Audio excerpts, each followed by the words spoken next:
muna kayo ng ano, mamaya po pagka walang ibang ano, ipepwesto ko kayo, ha? Pasensya po muna at talaga. Actually, kung ako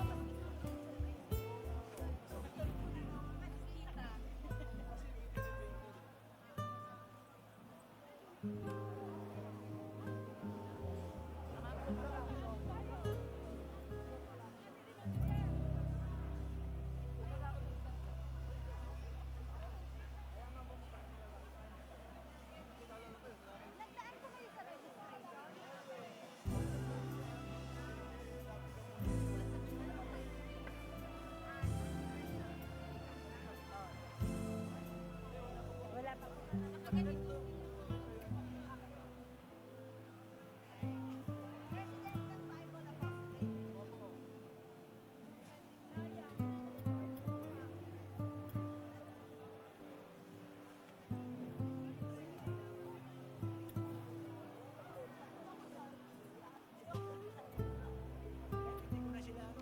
Pagka 300 plus, extension na yun, ha? Hindi po ba tayo dito? Ano po sa inyo? Nakulutan po yan. Miski nakatagilid. Kita ko.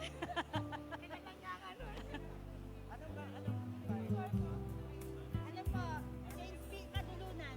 Saint Father and Paul yan. Pero ito ni Isidro Labrador. Column 4, 360.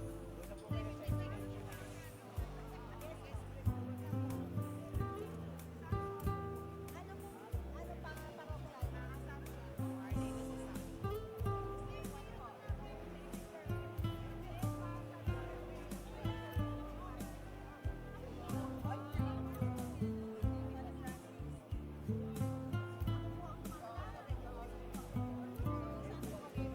Pansamantala po sa bleachers.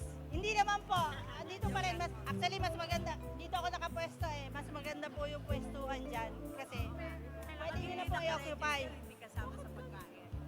Wala naman po kasi talagang pagkain. Ano ang anak invite alam po sa Lorenzo?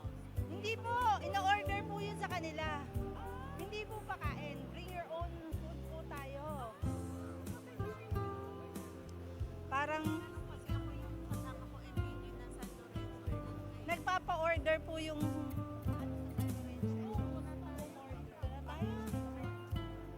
ito po, itong wala pa naman po ganito. Para mamaya pa pag nandito tayo.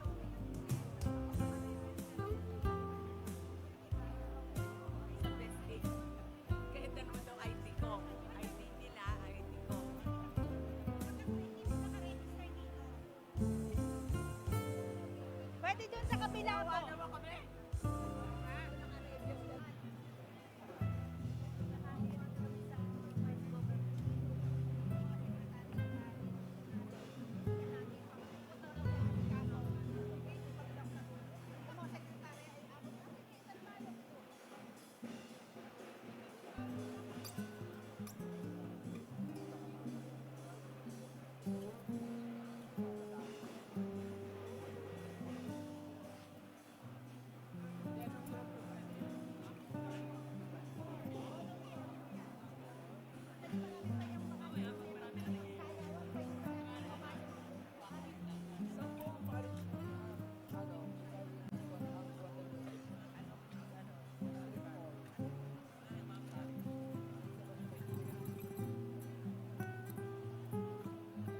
Column 3. Column 3, yung po dyan, yun po, kasama nyo. Tita Cora.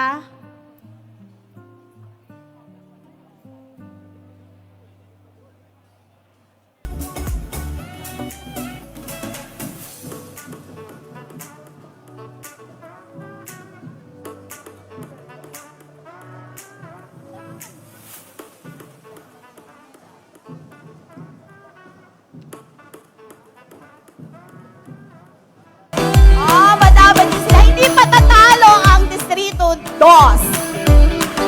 At syempre pa ang District 3. Malalayo pa pinanggalingan ng mga yan. And syempre, kung natawag na yung Here, we are called to be tangible signs of hope for those of our brothers and sisters who experience hardships of any kind. So during the Jubilee year, we are supposed to show hope to other people. Dapat maging pag-asa tayo sa ibang tao. We should be a witness. We should be a good example of what it means to be a true Catholic to other people. Kasi minsan, nagsaserve tayo simbahan, di ba? And sometimes, nagde-daily mass tayo. Sino dito nagde-daily mass? Every morning, 6 a.m., 7 a.m. Yan. Pero minsan, after mass, parang nag-iibang anyo tayo, di ba? During the mass, inside the parish, mabait tayo, we're nice, we're kind, we're always smiling to one another. Pero paglabas ng gate ng simbahan, wala na. Wala na yung ating yan, wala na yung kuya na ganyan. We go back to being masungit, we go back to na hindi maganda yung mukha, di ba? So people do not approach us, they do not see God in us. Dipolog, Butuan, Iloilo, Legazpi. In next month, nasa San Fernando and San Fernando, Pampanga. Not La Union. Okay. Pero invited kayo doon. And hopefully we'll reach all the other dioceses because we want to make sure na every lay person is an evangelizer. So, in Evangelii Nuntiandi 41, sabi nila, modern man listens more willingly to witnesses than to teachers. And if he does listen to teachers, it is because they are witnesses. So, example, pwede ako magsalita dito, nakikinig kayo, sabi nyo, wow, lay leader, Catholic leader, pero pag bumaba ako sa stage, tapos nakita mo, hindi ako namamansin, masungit ako, galit, ganyan, you'll say, ano ba yung speaker na yan? Hindi naman siya witness. So we have to be good witnesses in everything that we do. Whether we are in front or not, we need to witness Christ in everything that we do. And St. John Henry Newman said, what I desire in Catholics is the gift of bringing out what their faith is. You must not hide your talent in a napkin. Yun yung gospel din today, di ba? The talents. You must not hide your talent in a napkin or your light under a bushel. I want a laity not arrogant, not rash in speech, not disputatious, but persons who know their religion, who enter into it, who know just where they stand, and who know what they hold. So know your religion, know our different stand, know what we hold. Something so beautiful in our faith. Yung gospel, the life of Jesus, devotions, and all these. This is something beautiful that we have. And kailangan alam natin yan.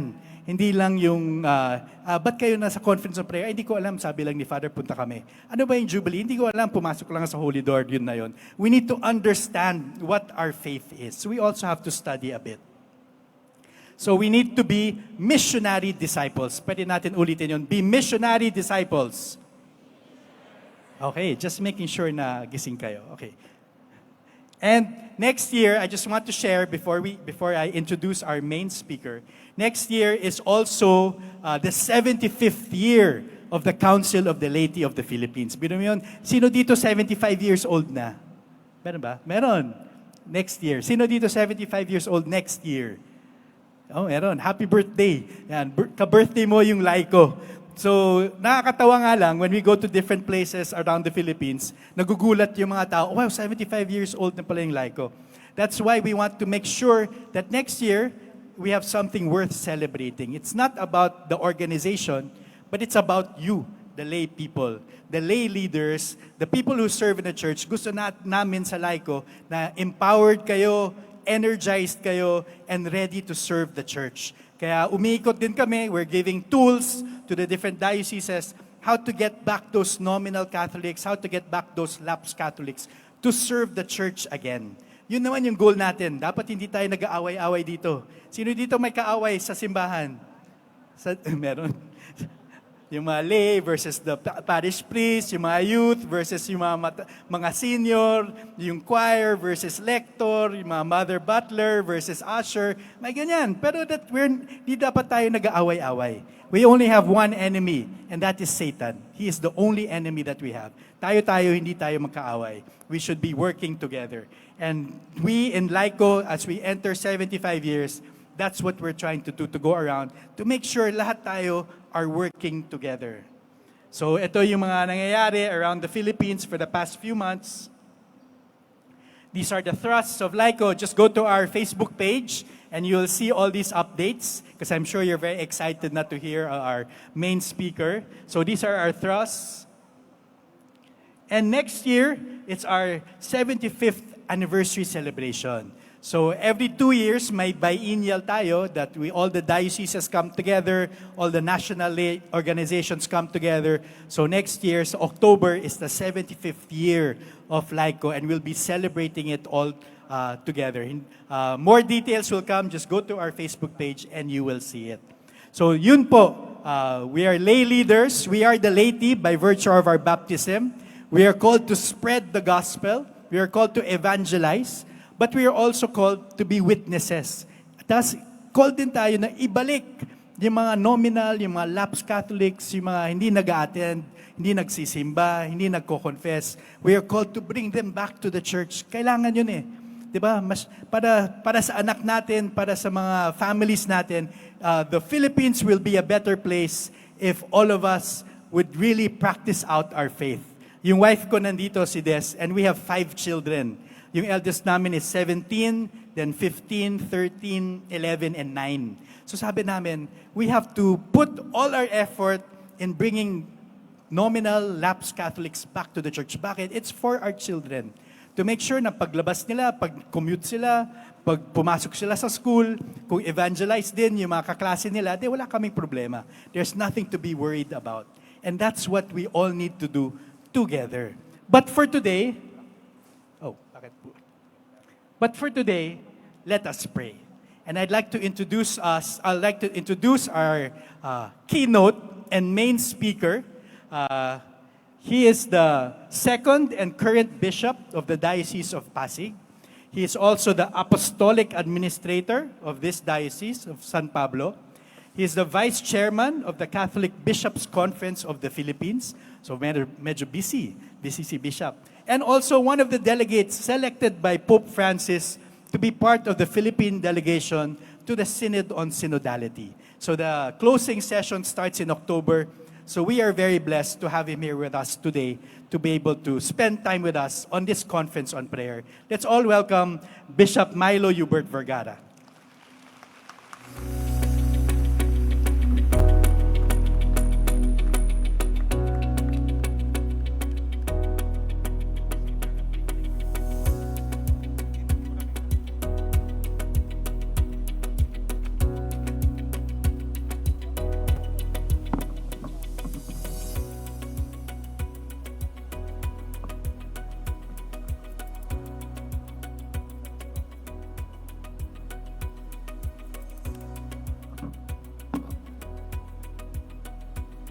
Magandang umaga po sa ating lahat.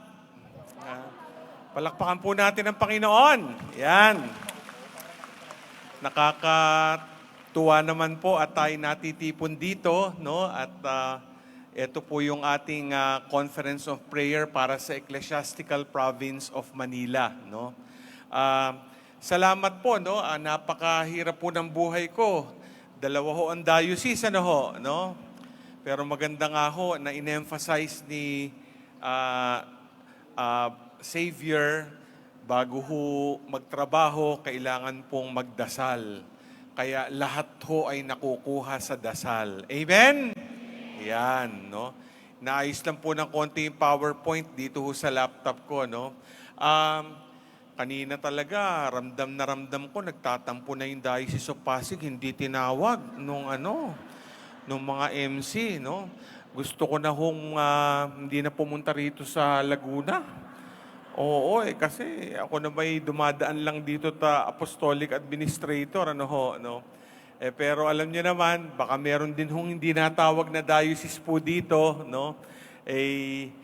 Nagulat din ho ako, meron pong mga Taga-La Union, ano ho, no? Talagang malayo pa po ang pinanggalingan, no? San Fernando, talagang kailangan ganun ho ang biyahe, no?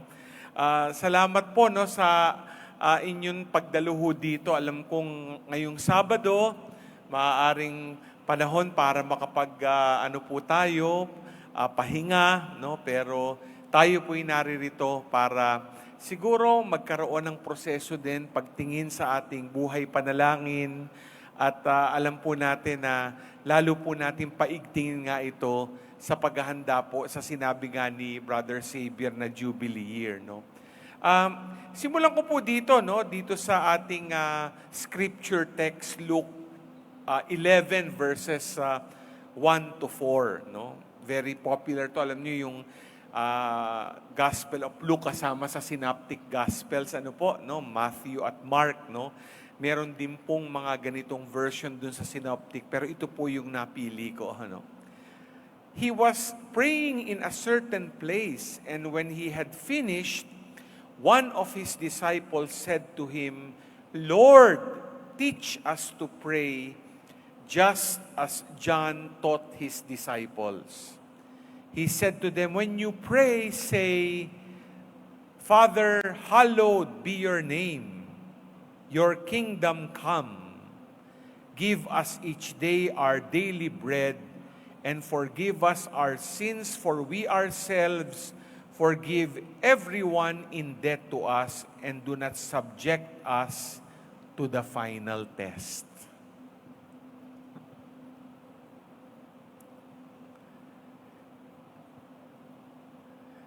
Yung mga disciples po noon, makikita nyo, sa kanilang enkwentro sa Panginoong Hesukristo, yan na po yung kanilang hinaing, di ba? Parang hiling. Turuan mo kaming manalangin. Di ho ba, no?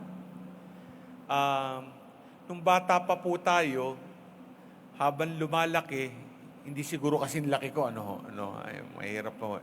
Pumayat na ho ako nito, maniwala kayo. No? Pumayat na ho ako nito. Pero, alam po natin, nung medyo tayo lumalaki, we were growing up as children, and deep inside us, kahit medyo nagkakaroon pa po ng consciousness yung ating pag-iisip, no? Medyo tayo po ay namumulatan na, nakikita natin yung mga magulang natin, nagsisimba, nagdadasal. Gusto na rin po natin sigurong matuto kung anong ginagawa nila. And then our parents taught us to pray. Di ba? At ang siguro basic prayer na alam nating kinamulatan natin ay ang Our Father. No? Napakahalaga. Very basic, no? At this is scripture-based. No? Imagine, kanina sabi nga ni Savior, no? We are missionary disciples, no? Missionary disciples. And then, the disciples requested Jesus to teach them to pray. And as missionary disciples, including myself, no? We want to know what prayer is all about. Kaya hindi po ako magtataka katulad ng binigay na introduction ni Brother Xavier na naisip ng Santo Papa na ngayong taong ito ay Year of Prayer. Ano ho? In preparation for next year, which is the Jubilee Year, no? Ito po, no, sabi nga, no, ito'y parang magandang caption coming from Pope Francis dun sa kanyang Angelus message nung January 21, 2024. Lahat nung 4 points na sinabi ni Brother Xavier, nakalagay po dito. Nung sinabi niya, no, the coming months will lead us to the opening of the Holy Door. No, 'di ba sinabi niya, pinaliwanag, no, yung history nga po ng Jubilee tsaka Holy Door.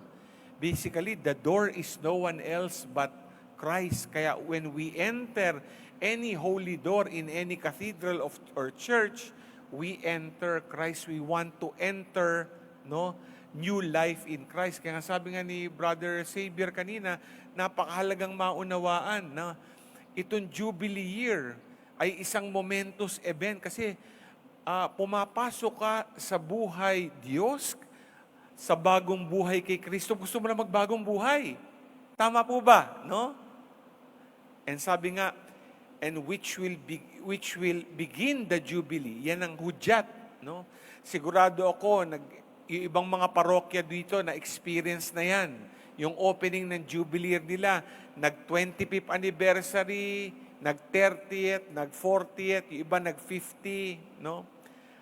Sabi niya dito, I ask you, sabi ni Pope, to intensify your prayer to prepare us to live well this event of grace. Kasi every Jubilee year is a year of grace. And to experience, no, sabi nga, the strength of God's hope. Kaya nga ang ganda ng sinabi sa atin ni Pope Francis, no? Tayo po ay pilgrims of hope. At yan po ay nakatono dito po sa ating ginaganap na Synod on Synodality. Nung inintroduce po ako ni Brother Xavier, pupunta po ako ng Roma, no? At the end of September, because again, it will be the second part of the celebration session of the Synod on Synodality. Tatlo po kaming delegates, no? Si Cardinal Advincula, si Bishop Ambo David at ako po, no? At sinasabi nga, no, tama-tama makita, di ba ito yung naganap sa Ecclesiastical Province of Manila, tayo ay kamanlalakbay. Tama po ba? Di ba? Yan ang nasabi sa atin. O imagine, pilgrims, tayo ay kamanlalakbay ng pag-asa. Kaya nga sabi niya, today we begin the year of prayer. Yan, nung dineclare niya, no, January 21, 2024, a year dedicated to rediscovering the great value and absolute need for prayer in personal life, in the life of the church, and in the world. Nakita niyo po yan, no? May mga specific points at kitang-kita natin, halimbawa, personal life po natin. Sana itong araw pong ito maging paraan para tignan natin ano ba ang dating ng prayer sa aking buhay bilang tao at Kristiyano. Tapos makikita natin hindi lang ako na nag-iisa kundi kasapi ng simbahan in the life of the church. When I pray, I do not only pray alone.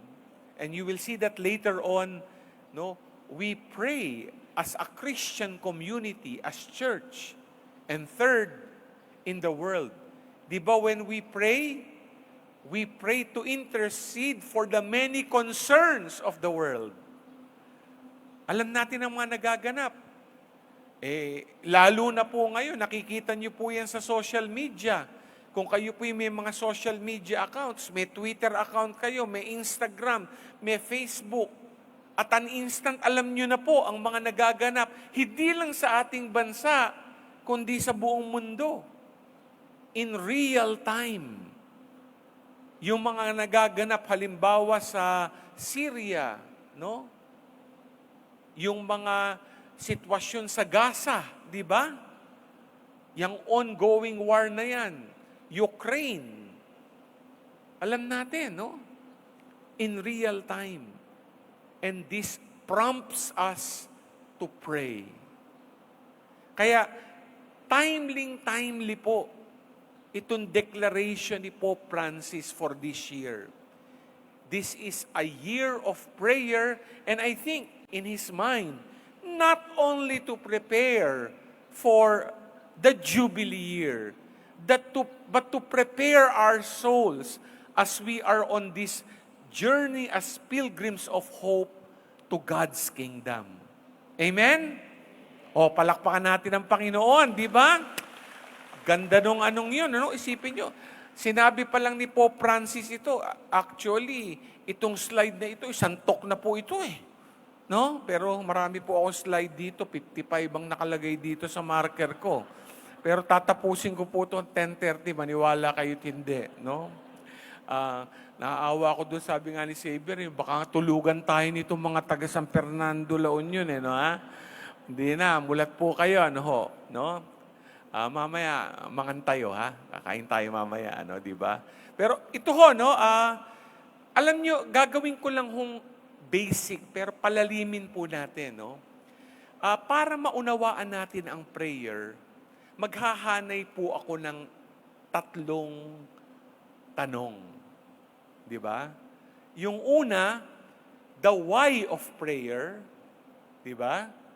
Yung ikalawa, the what of prayer.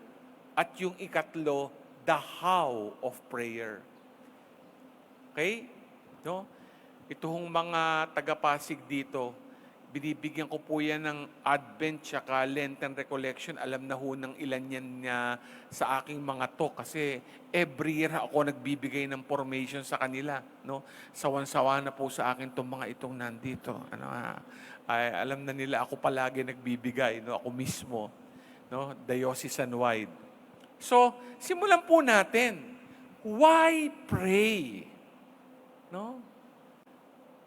Malalim pong tanong yan, ha? Hindi yan. Basic po yan, eh. Kasi nagdadasal ka, pero siguro hindi mo na itatanong, ba't nga ba ako nagdadasal? Bakit nga ba? No? Ito ba'y katulad ng sinabi ni Brother Xavier, kaya ba ako pumunta dito? Kasi pinilit lang ako ng parish priest. No? Ha? Pag nagdadasal ako, dahil sinabi lang ba ng mga magulang ko? No. Dahil ito ba'y tinuro nung ako'y nag-aaral? No? Yun ba? No? So, let's try to, find some logic para maintindihan natin. Bakit nga ba tayo nagdarasal? No? Magbibigay po ako ng 3 realities of life. No? Ito po yung maituturing po natin na karanasan. No? Yung una po ay ito. Yung thirst for meaning in our life. Ika nga po ay pagkauhaw sa kahulugan ng buhay. Napansin nyo ba, no? Dumadaan lang ang oras, dumadaan ang araw, linggo, buwan, taon. Napakabilis ng araw. No? Bukas, dudungaw na si Jose Marichan. Napansin nyo ba? Napakabilis. Pasko na naman. No? Di mo maubos maisip. Alam nyo, nung na-appoint po akong obispo, nung 2005, nagkakamot ako ng ulo. In-appoint akong obispo, yung una kong diocese sa San Jose, Nueva Ecija. Sabi ko sa sarili ko, ano ba retirement ng obispo? 75 years old. Ginawa po akong obispo at the age of 42. 42. I was robbed of my youth. Pero kita niyo naman hanggang ngayon, mukha pa akong bata, di ba? Oh, yan. Oh. Hindi po ako nagtitina. Yung iba sa inyo nagtitina. Matino pa po itong buhok kong ito, ha? Oh. Sabi ko, nagbibilang ako sa 42. Mahabang panahon ito. Aba, isipin nyo, senior na ako ngayon, 62. Oh, senior na ho ako. Walang maniwala, ano ho? No? Walang maniwala. 62. I was born in 1962. So, 62 na po ako. Ang bilis ng panahon. So, sabi ko, nung 42 ako, no? Matagal na biyahe ito. Oh. O ngayon, nakatatlong diocese na ako. Dinagdag pa ang San Pablo. Oh. Kaya, pag titingnan nyo, dumadating lang ang maraming datos sa buhay, nagtatanong ka, ang daming dumaan, ang daming nakaraan, ang daming ngayon, may dadating pa sa kasalukuyan, nagtatanong ka, ano ba ibig sabihin nito? Tama? Ito, nangyari sa akin to noong San Linggo, no? Di ba? Ano ba ibig sabihin nito? May dinaanan ako mapait na karanasan. Bakit nangyari ito? No? May nakaaway ako, pero nagkatagpo kami, nagkapatawaran. Ano ba ibig sabihin nito? Posible pala. So, what am I saying?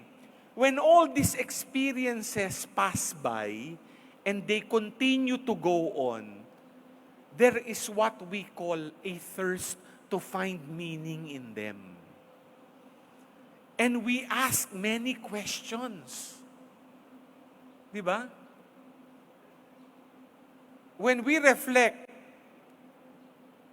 something dawns on us and we come to terms with the realization that, is this just a product of my mind?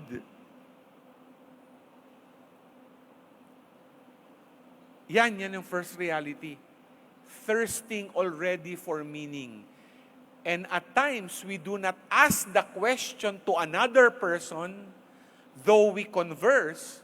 Minsan, tinatanong mo yung kapatid mo, nanay mo, best friend mo, si father, tatanungin mo, bakit nga ho ba nangyayari ito?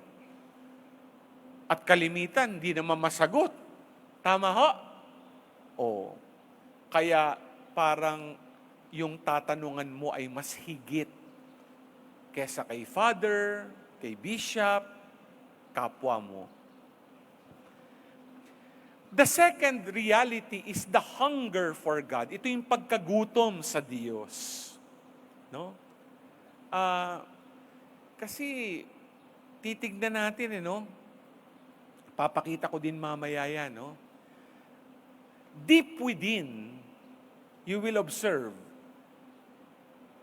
we have what we call cravings.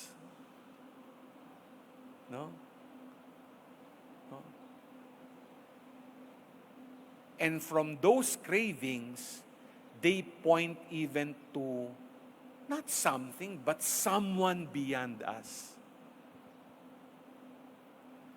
May mga tao nga no? Pakiramdam nila, but marami na akong tagumpay, marami na akong success. Pero bakit ganito? Parang feeling ko kulang. Nangyari po sa akin yan no? Kasi ako po pagka-graduate ko po ng college, pumunta po ako ng Amerika. Nagtatrabaho na po ako noon. Naghahanap din po ako ng kahulugan sa buhay ko, yung number 1. Pero napansin ko, nung nagtatrabaho na ako, sa New York po ako nagtatrabaho, sa UN New York, may sarili na akong apartment noon. Magsasakay ako ng subway. I found myself, before going to work, passing by a church every day. And I was just led to do that. Was it because of my Catholic education, Catholic upbringing? Pwede namang hindi. Naku, lalo na pag nasa Amerika kayo, fast pace. Ang bilis ng panahon. No? Doon lahat talaga ang bilis maglakad. Magugulat ka pag upo mo sa opisina mo. No?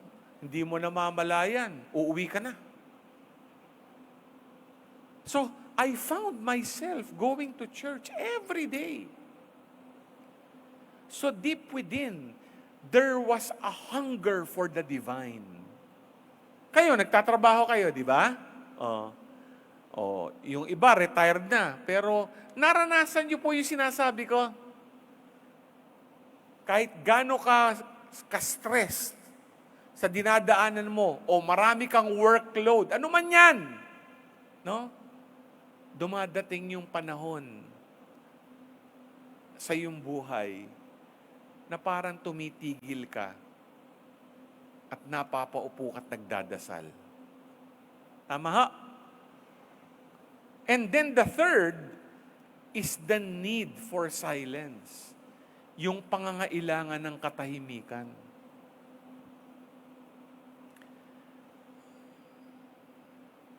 Later on, I will still explain that about prayer and silence. But I'd like to share with you this what we call emotional and spiritual temperament that we actually undergo. Let me put this in an experience of the past, no? One time, ako sa bahay, pari na po ako noon, ay narinig ko dun sa bahay, napakalakas na stereo music. Yung kapatid kong babae, no? Parang hindi ko alam kung heavy metal yata yun, heavy metal, no? Di pinatay ko yung, yung stereo. Abay, bumaba na, medyo, sino nagpatay ng stereo? Sabi, ako. No? ba't mo pinatay yung music ko? Sabi ko, hindi music yan. Di ba? Hindi music yan. Noise yan, ingay yan. No? No? Eh, di pinalitan ko kasi ng classical. Di ba? Yung classical, no? Yan ang music. Ano sabi sa akin ng kapatid ko? Tumatanda ka na. Kaya yan. Pero napansin nyo ba, nung bata tayo, mahilig tayo dun sa mga fast music. Di ba? Habang tumatanda, may serenity within.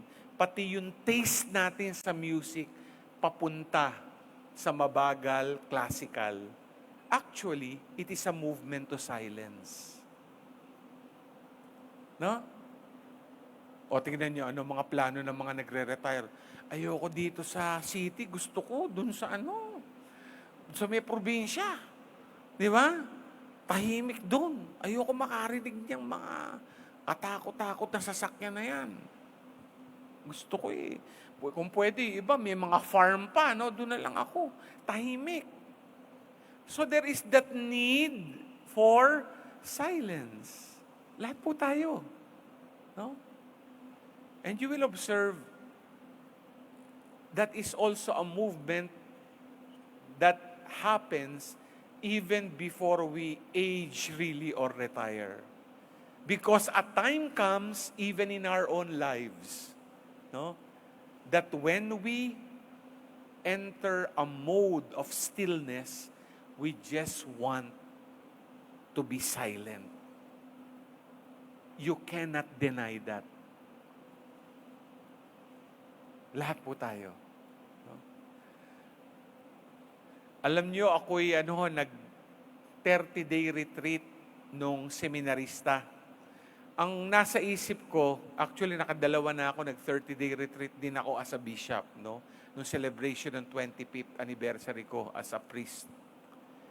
Yung ibang mga pari po dito, malamang they underwent that. Iyan ang spiritual exercises si St. Ignatius of Loyola. Alam nyo ba, inisip ko paano ako magsusurvive ng 30 days of silence.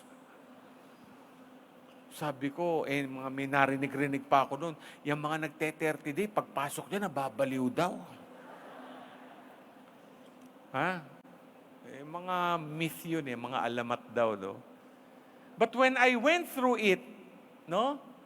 O sabi ko, nung una nag-a-adjust ako Alam nyo, nung dumating ako nung 30th day, nung matatapos na, I still want for more 30 days. Another 30 days. Now, you will understand ngayon yung mga monks, di ba? Yung mga contemplative sisters, mga Carmelite, mga pink sisters. You will understand. Because when you taste silence with God, you just do not want to get out of it. Ito po yung another reality we have to face. And ito maganda, the need for human intimacy. Kanina, nagpaliwanag ako nung 3 realities, di ba? Pero isa na namang need ito There is what we call that need to be with someone. And di ba sabi nga, natutunan natin, tayo po ay mga social beings. Am I right? Hindi ko sinasabi lang ito na the need for human intimacy, pag-aasawa, hindi po. As social beings, we need the other. We need someone. There are loners, fine. No, merong ganyan. Pero they cannot live alone. And we cannot live alone. No, kaya nga, si Adam, ginawa si Eve, di ba? Ni Lord. Kasi, kailangan may kasama. Kaya whether you agree or not, deep inside us, we need human intimacy. Different degrees lang po yan. Pero pag sinabi ko pong intimacy, malalim yan You want to be intimate with someone. No? Close to somebody. No? To converse, perhaps to pour your heart out, no? 'Di ba? Just to be with. Pero tignan nyo ha,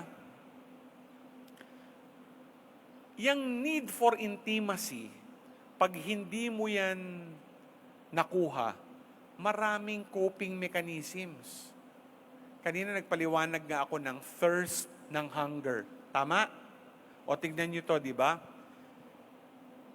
Itong cravings for intimacy, pag hindi yan na-fulfill, ayan, food. Kasama eh. No, ayan. Yan ang gusto, no? Wala pa naman alas 12, pero tayo mga Pilipino, 7-8 beses yata kumakain sa isang araw eh, no? Hindi ba? Yan ang mga cravings po natin. No? And it becomes, in a way, a padding for security for the intimacy we want. Vanity. Yan din. Kasi we want to pamper ourselves with beauty. No? Minsan nagiging libangan natin yan. Material things. Yung iba, pag hindi nakapunta ng mall, malungkot. Lalo na pag may mga sale-sale dyan. Oh, kailangan may mabili. Yung iba, alcohol. Iinom. See? Yung iba, fame. Yan ang kanilang coping, no? To attention. Yung iba, power. It becomes intoxicating. O yung iba, sexual sins. Lahat po ito, temporal. Di ba? Those cravings will satisfy us, but not permanently. Kumain ka, eat all you can, nabusog ka na, impatyo ka pa.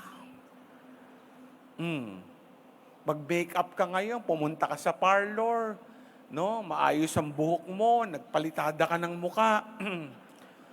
Bukas, buhaghag uli yan. Panibago na naman. O, magpatina ka ng buhok, mawawala din yan, lalabas din ang tunay na kulay niyan. O, kita niya? O, uminom ka ng alak, malalasing ka. Gusto mo makalimot sa problema mo, pagising mo, may hangover ka, magtagal ka pa ng 1 araw, 2 araw, nandun pa rin. Sexual sin, nagparaos ka. O, tapos na. Nagkasala ka pa. So all this, I'm explaining to you, they're all finite. They're indicative of our cravings, our longings. Parang hindi tayo makontento. Hindi tayo mapuno, mapuspos. Naghahanap po tayo para mapunan yung kulang. Remember, I was talking about emptiness. Tinitignan natin, sabi nga, ano, ganun.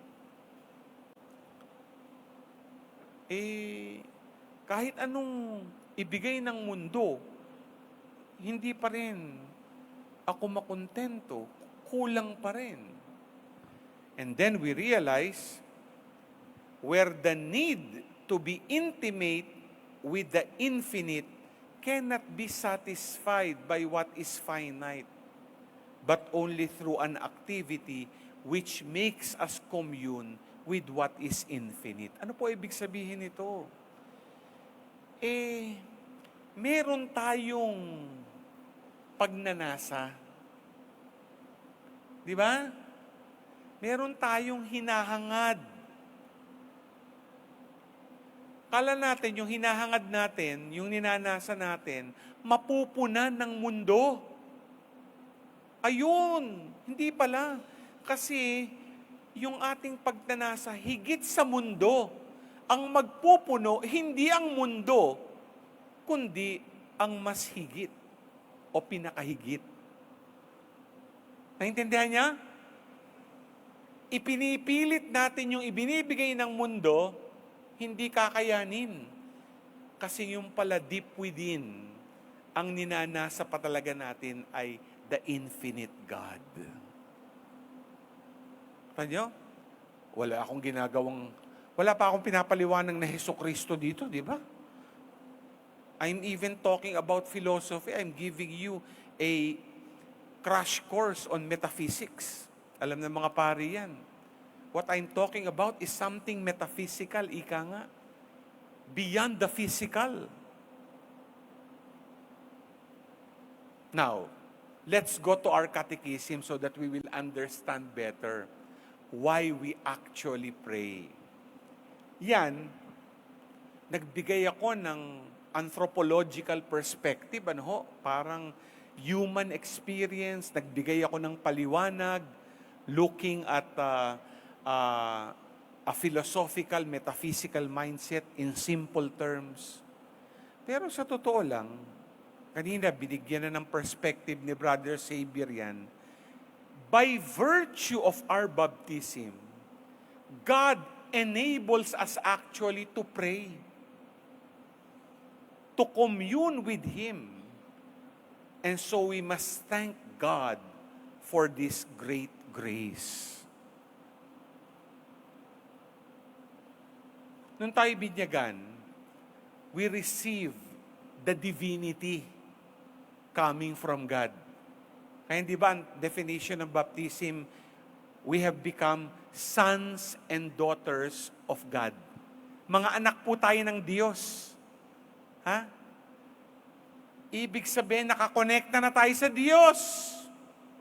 At kapag nakakonekta na tayo sa Diyos, hindi na po mapuputol yan. Kaya pala sa kaloob-looban ko, dahil ako'y anak ng Diyos, kahit di ko man sabihin, udyok ng aking puso, Ama, turuan mo akong manalangin. Panginoon, turuan niyo po akong kumonekta sa inyo. Kaya pala, dahil tayo po ay binyagan. And this is the great grace we have received. Naunawaan nyo? Yung pala, kaya pala. Ito nga sabi ng ating catechism, 1475, Catechism for Filipino Catholics. Filipinos instinctively realize the need for prayer. We are brought up in a Christian culture to believe in the God revealed by Jesus Christ, a personal God who relates to us by adopting us as His sons and daughters. And He calls us to a personal response in faith, hope, and love. Nagets nyo na ngayon, di ba? Yung pala yun. Kaya pag tinanong kayo, bakit ako nananalangin? Why am I praying? You can already answer in two ways. Di ba? It is deeply embedded in my humanity because I thirst and hunger for someone greater than myself. And secondly, because of the gift of baptism bestowed on me by God, that I am a child of God, and because I am a child of God, that relationship is a relationship that enables me to pray. Yun ang maralim na spiritual bond. Okay po? Tapos na po tayo sa what. Pumunta na po, sa why pala. Pumunta na tayo sa what. Sorry. Tapos na tayo sa why. What is prayer? Balik po tayo sa catechism. Christian prayer then is a loving, conscious, personal relationship with God, our all-loving good Father who has adopted us through His beloved Son, Jesus Christ, in the Holy Spirit. I share this with you as a biased definition because we are talking about Christian prayer given our Catholic Christian identity. Marami namang pwedeng definition ng prayer eh. Pero syempre, ang basis po natin, ang katuruan ng simbahan. Tama po ba? Ano ho? Yan. Kaya, yan ay deepening nung unang pinakita ko sa inyo. O, palalimin po natin yan. Merong 5 kilos ng panalangin para madaling matandaan. Ano po yun? Yung una, pagtatagpo. Di ba? No? Kaya nga ito yung ugnayan ng Diyos at tao. Sa Biblia, look at the Old Testament, the New Testament, no? Nandoon yung pagtatagpong yan. Ang nag-i-initiate niyan palagi ang Diyos. Kaya pag nananalangin ka, halimbawa, dumalo ka ng Santa Misa, magtatagpo kayo ni Jesus sa banal na Eucharistia. O kaya, papasok ka sa simbahan, mananalangin ka, maaari ka mag-Santo Rosario, bibisita ka sa Santissimo Sacramento. Pagtatagpo, di ba? O, ang nagsimula ng pakikitagpong yon ay ang Panginoon, hindi ikaw. Kumbaga para maintindihan natin, no? In that relationship, yung pagtatagpo, God calls, we just responded. God initiates, and we collaborated. No? Make no mistake to say that you initiated it. It was the Lord. Yung ikalawang pagkilos, pananatili. O, di ba? Magandang makita yan, no? Nagtagpo ang magnobyo at nobya o mag-asawa. Alangan namang hi, hello na lang. Tama ho ba? And you will observe the importance here, no, of staying.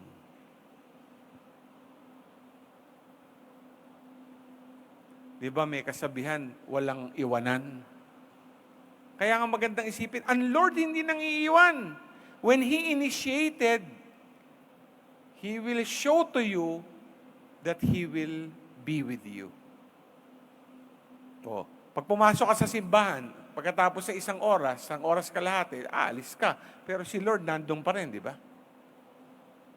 Uwi tayo eh.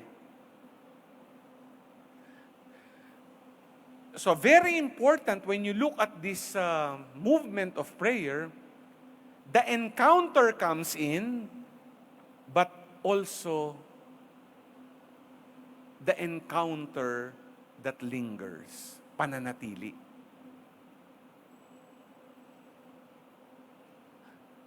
Yung ikatlo, pagsasakripisyo. Di ba ganyan sa relationship? O buhay mag-asawa. Nung una, excited ka na mag-asawa. No? Kasi nasa romance level pa lang eh. Tapos habang tugatagal, nakikita mo, ang buhay pala mag-asawa, maraming sakripisyo. Nung nanumpa ka, sabi mo, no? Okay sana, pero totoo pala yung sa hirap at ginhawa. No? Palagi ko nga sinasabi, no? Pagmahal mo yung mapapangasawa mo, handa kang mamatay para doon sa iyong mamahalin. No? Kaya nga parang kanta mo yung bayang magilo nang mamatay nang dahil sa'yo. Di ba? Eh nga iba na eh, mamatay ka muna bago ako. Ito nyo, nangyayari, no? Pero ang buhay ay sakripisyo. Ang buhay ng pakikipag-ugnayan sa minamahal mo ay isang sakripisyo.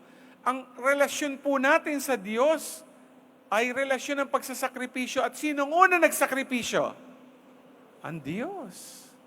Pinatunayan po ito ng ating Panginoong Hesukristo. No? Sa practical na aspeto, maganda rin hong maunawaan yan. Pag kayo nananatili sa panalangin, may mga pagkakataon na tutukso kayo, 5 minuto na lang magdasal, 10 na lang, pwede ba 15 na lang? Pag medyo tumatagal na, naiinip ka na. Pero sabi sa'yo ni Lord, manatili ka. Nagsasakripisyo ka na pag tumagal ka na 1 oras. Di ba? Pero yun yung ikatlong pagkilos. Si Jesus nga nagsakripisyo para sa atin. Pero hindi to sakripisyo tungkol sa convenience or inconvenience, ha? And you will even see here when I explain a catechesis on the different types of prayer that we talk about the Mass or the Eucharist as a sacrifice. Okay ho ba? Tapos, ang movement, siyempre, paglilingkod. Makikita nyo, no? Yung nagaganap sa buhay panalangin ay dumadaloy sa paggawa, pagkakawang gawa, paglilingkod sa Diyos. Anumang estado ng iyong buhay. Minsan tinatanong siya, ganun ba yung bishop? Bakit yung mga contemplative parang dasal lang ng dasal? Hindi po. Pag pumasok po kayo sa mundo nila, ang mga Carmelite, mga Poor Clares, hindi po yan puro dasal. Meron po ding mga paglilingkod yan sa bawat isa sa kanilang cloister. Meron din po silang ginagawa, no, na paglilingkod, no, sa kapwa. Ang panalangin nga nila ay paglilingkod. Pag pupunta kayo, di ba, nagbibigay kayo ng prayer intention? Sabi nyo, pwede nyo bang pagdasal kami? Yun ang paglilingkod nila. Nagdadasal sila para sa atin. Kikita nyo, epektibo. No? Kaya, yung ika-4 na pagkilos na yan ay sinasabing pagdaloy mula sa pananatili natin. No? At yung ika-5, panata. Pag sinabi mong panata, pangako, debosyon. Pero magandang unawain ito eh. Ang panalangin mo ba ay pag may problema lang? Ang panalangin mo ba pag seasonal lang? O panghabang buhay? Magandang pag-isipan. Yung mga namamanata kanina, ituring nating pamamanata ng ating mga santo sa ating mahal na birhen, sa birhen, o di ba? Yan ay hindi pagpiesta lang. Ang panata mo sa panalangin ay dapat walang tigil. Dahil ito ay maituturing, ang Ingles, ang magandang word nga, covenant. Ito'y kasunduan natin. No? Sa Biblia, sa Matandang Tipan, ganyan ang naging kwento ng bayang Israel at ng Diyos. Kaya di ba sabi niya, itong kasunduan natin. Ako magiging tapat sa inyo, kayo maging tapat din. Ito ang pangako ninyo. Tutuparin nyo yung mga utos. Kaya yung utos, ang batas, yung Torah nila, di ba? Ang tinatawag. Kailangan tupdin nila. I-sinamarize ngayon sa 10 Commandments. Tama po, di ba? Nakita, 10 utos ng Diyos. Yung Decalogue na tinatawag.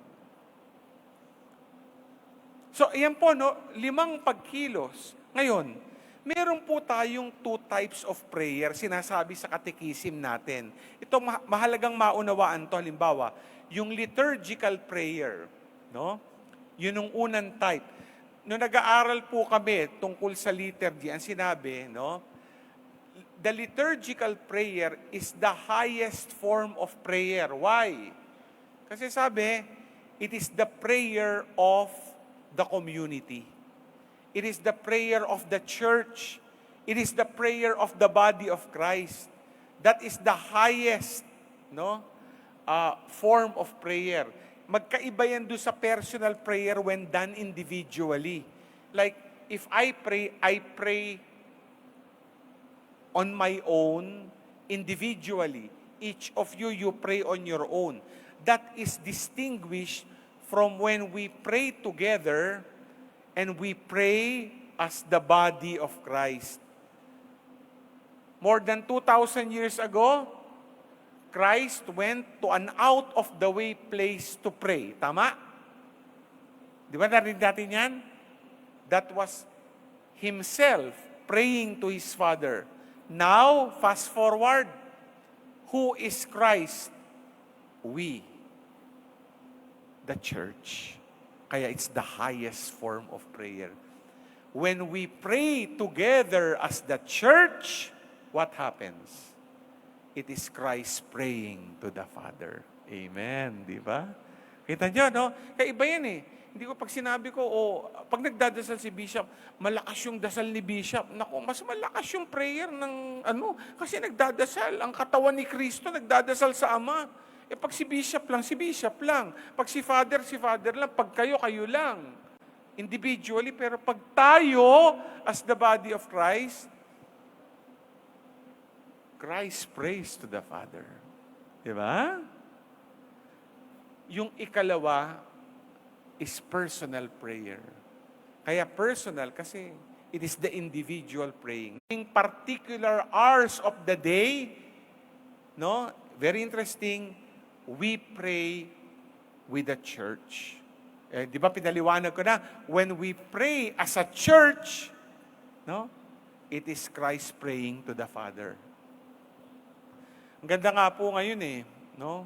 Kasi yung ating mga Christian prayer, nasa app na po ng ating mga cellphone, tablet, di ba? Nandyan yung iBreviary, yung Divine Office, nandyan na. Nakakagulat, pag may makikita kayo dyan, may app dyan, habang nagdadasal kayo, makikita nyo mga kung ilang kayong sabay nagdadasal at that particular time. May mga apps sinasabi, so hindi ka nagdadasal mag-isa at that particular time. Kahit anong time zone, you are praying as a church. Kita niya? No? And di ba merong morning prayer? Di ba? May mid-morning, may midday, may mid-afternoon. Ayan. Merong evening prayer. Tapos may night prayer. Nandiyan po yan doon sa breviary, kaya hindi ko po ina-advertise yan. Tignan nyo, pag-download po kayo. Ngayon, kung nadidistract kayo sa phone nyo, may nadidistract ako pag nagdadasal, pumunta kayo sa St. Paul, makakabili po kayo ng Christian prayer doon. Para hindi na kayo ma-distract kung ano-ano nakikita nyo, nagno-notification, sabi nga ni Xavier kanina, mag-old school po tayo, di ba? And then the third, are what we call paraliturgical prayers. Kita yung nilagay ko dyan, common rosaries, way of the cross, devotions, prayer meetings. Kasi you do not individually pray. You pray with. Pag nagrosaryo ang mag-anak, that is the domestic church praying. Di ba? Common rosaries in the parish churches. Pag nagbiya crucis tayo, lalo na pag Fridays of Lent, o kaya Holy Week, and then the many devotions we have, or even our prayer meetings, whatever ecclesial movement you are, you pray as a church. Di ba? And then of course, ayan, yung popular devotions as a form of prayer. Kanina, di ba, nagprosesyon tayo. Dala-dala yung ating mga santo, mahal na birhen. Hindi ka nag-iisa. Sama-sama po tayong nananalangin. Again, as a church. Okay, hubang naintindihan nyo ba? Ayan, so naka-2 na tayo, di ba? Why and what? Punta na tayo sa how. So how can we pray? Yan. Magandang maintindihan to no? And here we will draw some words from our, mystical saints. No? Halimbawa po, si Saint Teresa of Avila. Ang ganda ng kanyang mga sinabi. Sabi niya, we need no wings to go in search of Him, but only have to find a place where we can be alone and look upon Him present within us. Prayer consists not in thinking much, but in loving much. Prayer is one's individual, intimate exchange of friendship and frequent solitary converse with God. I'm talking now of personal prayer. No? Kaya ito personal level po natin, when we commune with God. Para mas maintindihan natin, kasi ito, ang ganda nga ng paliwanag, Kaya, how do we pray? This helps us to understand we have already a God present. And that present already is enabling and empowering us to enter an encounter, a personal encounter. Alam nyo, itong Jesuitang ito, si Anthony de Melo, may magandang naging paliwanag tungkol sa levels of personal prayer para mas maintindihan natin. Pag nag-iisa tayo, ito po'y Jesuita, pumanaw na po siya. Sabi niya, the first level is when man speaks and God listens. Vocal prayer. Prayer of the lips. Yung community, nagvo-vocal prayer din yan, katulad ng liturgy of the arts, di ba? Pero, pag nag-iisa ka, di ba? Meron kang dinadasal sa harap ng Santisimo Sacramento, pag nasa bahay ka, umuupo ka, may binubuksan kang prayer book, di ba? Yan. So, kaya personally, there is something spontaneous that you pray. You compose it yourself. No? Kaya nga, pag tumatanda ka, at marami kang mga hamon, minsan, simple na lang ang panalangin mo kay Lord. Hindi ka na maghahanap ng mga prayer book. Lord, bahala ka na sa akin. Di ba? Kung marami kang hamon throughout the day, Lord, manage my life. Ikaw na. Di ko kaya ito mag-isa. You know what I mean? But, your lips speaks. Yung second is, God speaks, man listens. Meditative prayer. It is the prayer of the mind. O madaling maintindihan. Halimbawa, kayo ba, merong ginagawa kayo, nagba-Bible cut kayo? O kaya, meron kayong mga Bible diary? Binubuksan nyo ba yung Bible diary nyo for the day? Tinitignan nyo yung scripture passage? Kanya? Tapos kaya meditation po yan, the Word of God speaks to you and you listen. Ano ba sinasabi nito sa akin?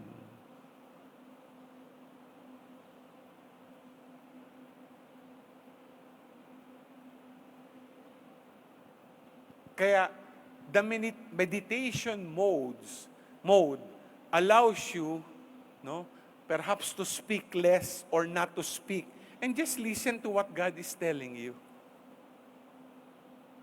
Pero nagsasalita pa rin ang Diyos, halimbawa sa Scripture, which is the source, primary source of, prayer. Nakuha niya? And then the third, ito medyo mahirap ipaliwanag to. No one speaks, both listen. You may even call this contemplative prayer in the Ignatian sense, meaning the spiritual exercises of Saint Ignatius, the prayer of the heart. Paano to? Naranasan nyo na ba yung kayo'y, nag-recollection kayo, tapos yung retreat master ninyo, sabi sa inyo, magbabasa ako ng scripture text, tapos nilid kayo sa prayer, nakapikit ang mata ninyo. Imagine you are in this gospel scene. You know what I mean? And then lakang sinasabi, and then you find yourself in that gospel scene, and a number of things happen that are fruits of your imagination. Some people will call it even prayer of imaginative faith. Di ba? Kasi habang nagdadasal, hindi ka nagsasalita, pumapasok ka sa mundo ng Diyos. Nakaka-enkwentro mo ang Diyos. At kalibitan ka, nandun ka lang. Wala kang sinasabi. O nandun si Lord, wala rin sinasabi. Sabi nga ni Anthony de Melo dito, no? It may sound ironic, paradoxical, but it just happens that in that experience, no one speaks, both listens. And then at times you're even moved. Naranasan nyo ba yon? Yung bigla naiyak ka na lang, naluha ka, and you cannot understand why you felt touched by the Lord. And then finally, no one speaks, no one listens. Ayan. You may call this mystical prayer. And Teresa of Avila, John of the Cross, no, other, doctors of the church in prayer, well, they will say it is the prayer of the will. It is a movement to silence, deeper silence. Kaya may mga nagtatanong sa akin, nararanasan ko, pag nagdadasal ako sa harap ng Blessed Sacrament, dandun lang ako, tahimik lang ako. Nung una nababader ako kasi parang nagdadasal ba ako kasi wala na akong sinasabi. Wala na ako naiisip. Pero nandun lang ako at matagal akong nandoon. Tahimik lang. And we hear in Scripture, di ba? Be still and know. Be still and know that I am here. The more silent you are, when you individually pray, in your personal prayer, you are entering deeper dimensions of prayer. You are perhaps even entering the depths of prayer. Kaya sabi nga nila, kanina di ba pinaliwanag ko, yung mga vocal prayer, meditative, di ba? Yan prayer of the heart, they all, lead and should lead you to silence. Silence before God. Ang ganda nga, sabi ni ni Saint Teresa of Calcutta, in the silence of the heart, God speaks. If you face God in prayer and silence, God will speak to you. Then you will know that you are nothing. It is only when you realize your nothingness, your emptiness, that God can fill you with Himself. Souls of prayer are souls of great silence. Wow. I cannot say it in the words that, Mother Teresa capsulizes it. Tapos na po ako niyan, papunta na po tayo sa second part ng house. So how can we develop our prayer life and move towards the prayer of the will? Kasi ang movement pag pumunta ka na sa prayer of the will, maraming method pero ituturo ko yung alam na po ng iba at mas madaling ituro. Ito yung tinatawag na Benedictine way o Lectio Divina. Sa Benedictine way, 8 steps yan, pero dito, a bridge way, 4 steps lang yan. Ang ganda nga po, si Pope Benedict XVI, the late Pope Benedict, when he wrote Verbum Domini on the Word of God, after the Synod on the Word of God, shared these points. In number 86, sabi niya, and he was talking about the fruits of the Synod frequently insisted on the need for a prayerful approach to the sacred text as a fundamental element in the spiritual life of every believer, in the various ministries and states of life, with particular reference to Lectio Divina. The Word of God is at the basis of all authentic Christian spirituality. si Father James Martin SJ, maganda po yung pinaliwanag niya dito, no? He has a book about Together on Retreat, published in 1989. Ganda, no? Which was actually even talked about, no, by Pope Benedict, no, these recent years. Lectio Divina has 4 steps. Yung una, lectio, you read a scripture text, a favorite text, and then you ask the question, what does the text say? Then you go to the second, meditatio or meditate. What is God saying to me through the text? And then the third is oratio, pray. What do I want to say to God about the text? And then fourth, actio or action. What difference will the text make in my life? Nakita niya? Mas madaling maunawaan to na pwede nating gawin para mapalalim yung ating personal prayer. And our source will be Scripture. Halimbawa, pag magle-lectio divina ka, halimbawa gamitin natin na isa sa mga favorite text natin, Psalm 23, di ba? The Lord is my shepherd, there is nothing I shall want, di ba? And so on. Psalm 23, popular verse. Pag lectio, basahin mo muna one time.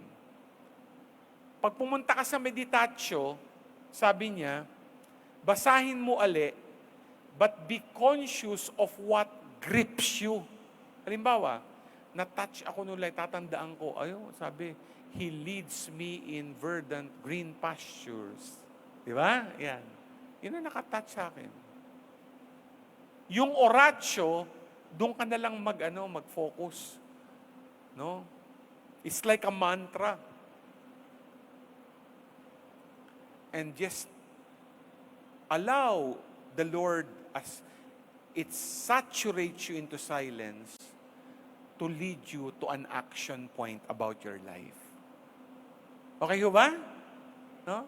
So tingnan nyo lang po, no, baka magamit nyo po ito, no, sa next prayer activity ninyo, no? Now, how do we persevere amidst difficulties in prayer? Yan, kalimitan tinatanong yan eh. Kasi, halimbawa, no, handling distractions in prayer, no? Nagdadasal ako, naiisip ko yung pamamalengke ko, no? Ayan, di ba, no? Ang naiisip ko yung kaaway ko. Okay, Bishop, nagdadasal ako. Nai-imagine ko yung parish priest namin, no? Inaway ako, no? Di ba, no, ha? Yung parish priest din, gano'n, nagdadasal. Naiisip ko itong lay servant ko, yan, di ba? No? Iyan ang dumadating sa isip ko, no? No, kasi makikita ko na naman pag nagmisa ako, nasa harap ko pa. No, ayan, di ba? So, ayan. So, how do you handle distractions in prayer? Marami po yan, no? Pero bigyan ko lang kayo ng basic. Halimbawa, breathing exercise, ang tawag po niya na hingalangin. Di ba? Yung inhale, exhale, di ba? Just be conscious of your breathing. That relaxes you. Ginagawa niyo siguro yan, di ba? No? Pag nauupo kayo, breathe in, breathe out. Iba sabi nga, breathe in the breath of God, breathe out all your negative energies. Di ba? Ayan. Yung ikalawa po, lifting distractions to God. Ito yung panalangin ng pagpapaubaya. Kasi kalimitan, distracted ka. Paano kung gagawin to? Iiwan mo na lang kay Lord. Lord, sabihin mo, Lord, ito yung mga nakakagulo sa isip ko. Pwede ba, Lord? Sa'yo na yan. Minsan ginagamit ko yung prayer of imaginative faith. Ito yung glass or tube exercise. Ni-imagine ko na may baso. Empty yung baso. Nilalagay ko lahat dun yung mga distractions ko. Pinupuno ko sa imagination ko. Pag puno na, tinatapong ko yung laman sa imagination ko. Tapos, nakakatulong, nawawala. O yung isang tube, pinapasok ko dito, pinalabas ko sa kabila, hanggang makita ko, wala na. And I am in a still, serene, peaceful disposition. Alam niyo, si Monsignor, si Rino Fisichella, pumunta nga siya dito, no, early this year, no? Siya yung in charge ng Dicastery for Evangelization, no? Pre-prefect siya. Nung January 23, 2024, nagkaroon siya ng interview about this year of prayer. Ito, papasadahan ko lang po ito. Pero magandang maunawaan, ha? Kasi dito pa lang, sa interview, nagbigay na siya ng different types of prayer. Halimbawa, no? Yan. Prayer above all else is to renew our desire to be in the presence of the Lord, to listen to Him and to adore Him. Kaya parang prayer of adoration, no? Sabi din niya, prayer, moreover, is to thank God for the many gifts of His love for us and to praise His work in creation, which summons everyone to respect it and to take concrete and responsible steps to protect it. Prayer of gratitude. Sabi din niya, prayer is an expression of the single heart and soul, which then translates into solidarity and the sharing of our daily bread. Kaya prayer should lead to compassion. Di ba yun yung aksyo? Paggawa, pagkakawang gawa sa mga nangangailangan. Prayer is one that makes it possible for every man and woman in this world to turn to the one God and to reveal to Him what lies hidden in the heart, in the depths of their heart. Ang tawag ay parang, sabi ko, parang prayer of vulnerability. Kasi di ba, alam naman natin yung mga nasa kaloob-looban natin na kahit yung ibang tao hindi na maalam. Pero alam natin, we are naked before God. And then prayer as the royal road to holiness, which enables us to be contemplative even in the midst of activity. So, in the end, it should lead to holiness of life. Now, these are the requirements to develop and deepen our prayer life. No? Whether it be public prayer or personal prayer. Fidelity to God's presence. Sabi ko nga kanina, di ba, walang iwanan? Number 2, openness to God's will. Kasi pag nagdadasal ka, binubulong ng Diyos yung kalooban niya para sa'yo. Eh, di ba, yun ang pinakamahirap, tugunan kung ano yung kalooban. We always wrestle with that because many times, this is not what we want. Eh, prayer nga ng Our Father, Thy will be done. Pero sa loob natin, Lord, my will be done. Kaya ang favorite kanta nyo, di ba, kay Frank Sinatra, I did it my way. O yun ang gusto nyo. Yung ikatlo, trust. To rely on God's grace. Pag nagdadasal ka, napakahalaga yan eh. No? And then finally, witnessing to serve God. Kailangan maging maliwanag sa iyo yan. No? Prayer should lead to witness. Maganda, no? Eh, sabi nga po, second to the last slide before the questions, no? Kasi we're talking about the year of prayer as pilgrims of hope. Ang ganda ng sinabi ni Henry Nouwen. Sa one of his classic books, sabi niya, if you pray in hope, all those concrete requests are ways of expressing our unlimited trust in God, who fulfills all promises, who holds out for you nothing but good, and who wants to share goodness and love with you. Kaya ito pala yung prayer of hope. Ano man ang matanggap mo sa buhay sa iyong pinananalangin, tandaan mo, itong kalooban ng Diyos na ito is for your own good. At ang gusto lang at hinahangad ng Diyos ay kabutihan mo, kabanalan mo, pag-ibig niya sa iyo.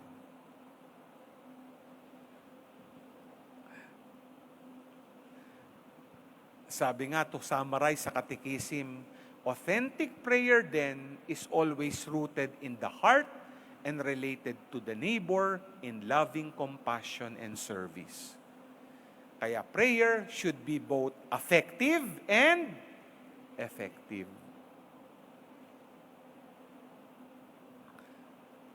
later on, ito yung gagamitin ninyong questions no, for your prayer workshop.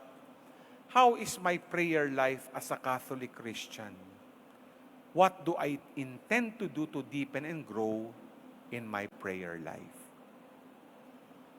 Sana mapalalim natin, no, given this basic input on the why, the what, and the how of prayer. Maraming salamat po.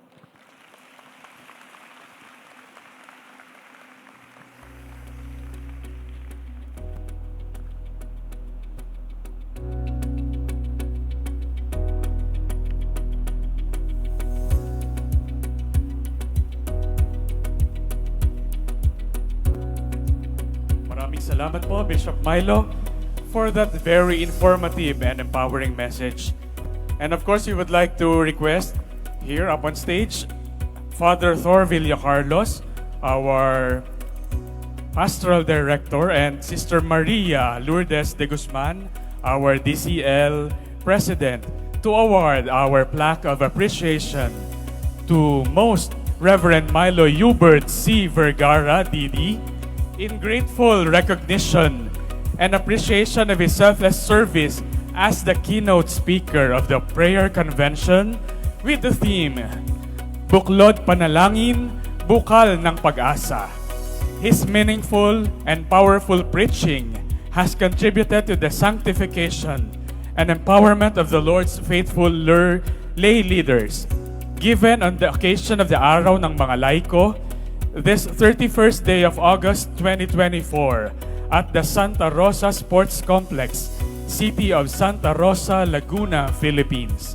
Signed, Maria Lourdes A. de Guzman, President of the San Pablo Diocesan Council of the Laity, and Reverend Father Jose Thor Villacarlos, Pastoral Director. Once again, palakpakan po natin, Bishop Milo Hubert Vergara. Maraming salamat po, Bishop.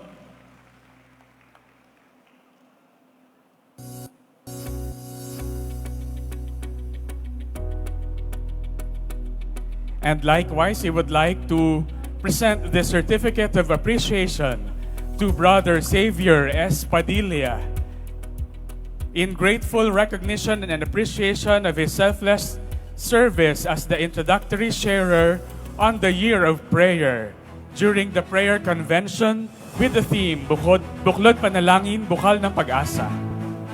His insights has enlightened and enriched the prayer life of the Lord's faithful lay leaders. Given on the occasion of the Araw ng Mga Laiko, this 31st day of August 2024 at the Santa Rosa Sports Complex, City of Santa Rosa, Laguna, Philippines.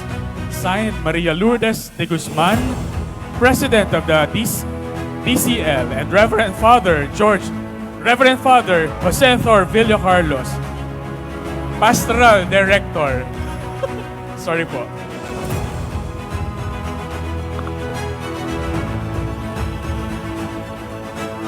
And of course, please share with us your photos and insights of the Araw ng Panalangin o Araw ng Mga Laiko with our official hashtag, Buklod Panalangin.